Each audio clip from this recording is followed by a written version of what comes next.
ये कहानी एक ऐसे लड़के की है जो अपनी माँ को अपने एक फ्रेंड से मिलाता है और इसके बाद वो लड़का कैसे अपने दोस्त की माँ की ठुकाई करता है। चलिए आज की इस कहानी में देखते हैं। ये कहानी की शुरुआत में हम एक अमीर परिवार को देखते हैं। शहर के सभी लोग इन्हें रिची फैमिली के नाम से जानते हैं। इस फैमिली की एक बहुत बड़ी टेक्सटाइल कंपनी होती है जिसकी शुरुआत मॉरिस ने की थी। मॉरिस का टिम नाम का एक बेटा है। टिम ने एमा नाम की एक रशियन लेडी से शादी की थी। जी हाँ, एक रशियन लड़की से। और टिम और एमा के 3 बच्चे भी होते हैं। सबसे बड़े बेटे का नाम जॉन होता है और सबसे छोटे बेटे का नाम जियान होता है। इसके अलावा एलिशा नाम की इनकी एक बेटी भी होती है। इसके बाद हम रिची फैमिली को डिनर पार्टी की तैयारी करते हुए देखते हैं क्योंकि आज मॉरिस का बर्थडे होता है और इस पार्टी को लेकर सभी लोग काफी खुश होते हैं। तभी वहां पे जॉन आता है। वो आज हॉर्स रेसिंग में अपने दोस्त से ही हार गया था और इसीलिए उसका मूड ठीक नहीं होता। इसके बाद जॉन अपनी माँ एमा से कहता है, मैंने आज पार्टी में अपने गर्लफ्रेंड एवा को भी बुलाया है और मैं जल्द ही उसके साथ शादी भी करने वाला हूँ। फिर डिनर करते टाइम एमा सभी को एक स्पेशल सूप सर्व करती है। ये सूप उसने खासकर जॉन के लिए बनाया था। इसमें हमें मालूम चलता है कि एमा को कुकिंग करने का बहुत शौक है। इसके बाद जॉन के ग्रैंडफादर मॉरिस सभी के सामने अपने रिटायरमेंट की अनाउंसमेंट करते हैं। वो अपने बिजनेस को अपने बेटे टिम और अपने ग्रैंडसन जॉन के नाम पे कर देते हैं। सभी लोग इस बात से काफी हैरान होते हैं कि मॉरिस ने अपने आधे बिजनेस को जॉन के नाम पर क्यों कर दिया।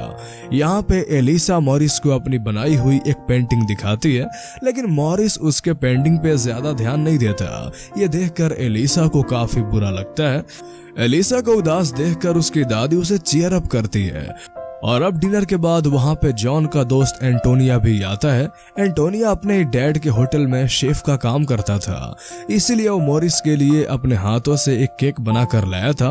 उनकी बातों से हमें ये मालूम चलता है कि आज एंटोनिया ने ही जॉन को हॉर्स रेसिंग में हराया था। इसके बाद जॉन एंटोनिया को अपनी माँ एमा से मिलवाता है।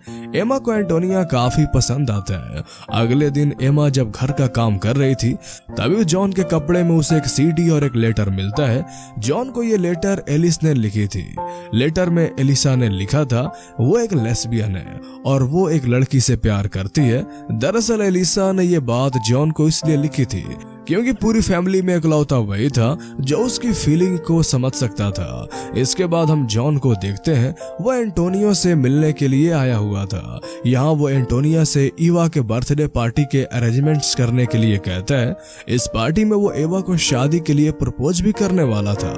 बातों ही बातों में एंटोनियो जॉन से कहता है कि मैं अपने डैड के होटल में शेफ का काम मजबूरी में करता हूँ और मेरे डैड के बीच बिल्कुल नहीं बनती और इसीलिए एंटोनियो अपना खुद का रेस्टोरेंट खोलना चाहता है।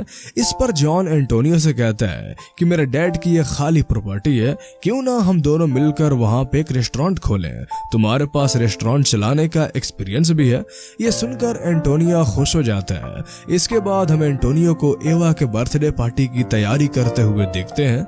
यहाँ पे एमा भी उसकी हेल्प कर रही थी क्योंकि एमा और एंटोनियो दोनों को कुकिंग करना काफी अच्छा लगता है, इसीलिए दोनों के बीच अच्छी बॉन्डिंग भी हो जाती है। इसके बाद हम एवा के बर्थडे पार्टी का सीन देखते हैं, लेकिन एमा इस पार्टी में नहीं होती है। इसके बाद हम एमा को टीम के साथ उसके रूम में देखते हैं।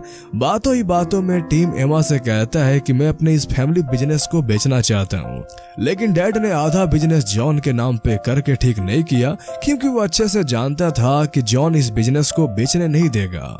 और अगले दिन एमा एंटोनियो के रेस्टोरेंट में जाती है। यहाँ पे एंटोनियो एमा के लिए एक स्पेशल डिश बनाता है। उसे खाने के बाद एमा एंटोनियो से और भी इम्प्रेस हो जाती है। यहाँ पे वो उसकी कुकिंग स्किल की तारीफ करती है। ये देखकर हम समझ जाते हैं कि एमा अब एंटोनिया की ओर अट्रैक्ट हो रही थी। इसके बाद हम एमा को उसकी बेटी एलिशा के साथ देखते हैं। यहाँ पे एलिसा एमा की एक लड़की की तस्वीर दिखाती हुई कहती है कि मैं इससे प्यार करती हूँ। ये देखकर एमा एलिसा से कहती है तुम्हें वही करना चाहिए जो तुम्हें अच्छा लगे ताकि तुम्हें बाद में कोई रिग्रेट ना रहे। इसके बाद हम एमा को कहीं जाते हुए देखते हैं, लेकिन रास्ते में वो एंटोनियो को देखती है। इसके बाद वो एंटोनियो का पीछा करने लगती है। एंटोनिया भी एमा की इस हरकत को नोटिस कर लेता है।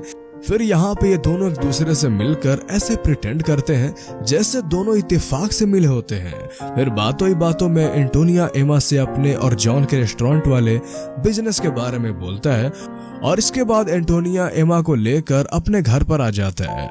घर आने के बाद दोनों अपने आप को रोक नहीं पाते और एक दूसरे के साथ जमकर मस्ती करते हैं और इसके बाद से ही दोनों के बीच अफेयर शुरू हो जाता है। फिर एक दिन हार्ट अटैक से अचानक मॉरिस की मौत हो जाती है। मॉरिस के मरने के बाद टीम सारे शेयर होल्डर्स को अपनी ओर कर लेता है और वो उनसे कंपनी को बेचने के बारे में कहता है। इस बात को लेकर एक मीटिंग भी होती है और इस मीटिंग में जॉन भी होता है। जॉन शेयर होल्डर्स को समझाते हुए कहता है कि हमें इस कंपनी को नहीं बेचना चाहिए, लेकिन कोई भी शेयर होल्डर्स जॉन की बात नहीं मानता। इसके बाद सब लोग ये डिसाइड करते हैं कि हम इस कंपनी को फॉरेन इन्वेस्टर्स को बेच देंगे, जो कि अगले हफ्ते कंपनी को खरीदने के लिए यहाँ पर आएंगे। इन्वेस्टर्स के वेलकम के लिए टीम अपने घर पर एक पार्टी का अरेंजमेंट भी करती है। कंपनी बेचने वाली बात को लेकर जॉन काफी परेशान हो जाता है और फ्रस्ट्रेट होकर वो एलिसा से मिलने के लिए जाता है, लेकिन एलिसा को भी इस बात से कोई फर्क नहीं पड़ता। इसके बाद जॉन जाकर एंटोनिया से मिलता है और उसे रेस्टोरेंट के पेपर्स देता है। साथ ही वो एंटोनिया से इन्वेस्टर्स के वेलकम पार्टी को अरेंज करने के लिए भी कहता है और एंटोनिया भी उस पार्टी को मैनेज करने के लिए मान जाता है। इसके बाद हम एमा और एंटोनिया को देखते हैं। वो दोनों साथ में काफी टाइम स्पेंड करते हैं और इसके बाद दोनों एक दूसरे की प्यास को शांत करते हैं और ये भरपूर मस्ती के बाद एंटोनिया एमा के बाल को काटता है और बदले में एमा एंटोनिया को वही स्पेशल सूप बनाना सिखाती है। थोड़ी देर बाद जॉन भी यहाँ पे आ जाता है, लेकिन एंटोनिया उसे यहाँ पे नहीं मिलता। तभी जॉन वहाँ पे एमा के कटे हुए बालों को देखता है, लेकिन वो बालों को देखकर भी इग्नोर कर देता है। इसके बाद हम पार्टी का सीन देखते हैं। यहाँ पे टीम सारा बिजनेस फॉरेन इन्वेस्टर्स को बेचने वाला था और इस पार्टी को एंटोनियो ने काफी अच्छे से मैनेज किया था और एमा भी इस काम में एंटोनिया की काफी हेल्प करती है। इस पार्टी में जॉन का मूड काफी ऑफ होता है। जॉन का मूड ऑफ देखकर एवा उससे कहती है कि मैं तुम्हारे बच्चे की मां बनने वाली हूं। यह सुनकर जॉन काफी खुश हो जाता है। इसके बाद डिनर में एंटोनिया सबके लिए वही सूप बनाकर लाता है जिसकी रेसिपी उसे एमा ने बनाई थी। सूप देखकर जॉन समझ जाता है कि एंटोनिया और उसकी माँ का अफेयर चल रहा है। ये जानकर जॉन गुस्से में वहां से निकल जाता है। जॉन को समझाने के लिए एमा भी उसका पीछे पीछे आती है और यहाँ पे उन दोनों के बीच बहस हो जाती है।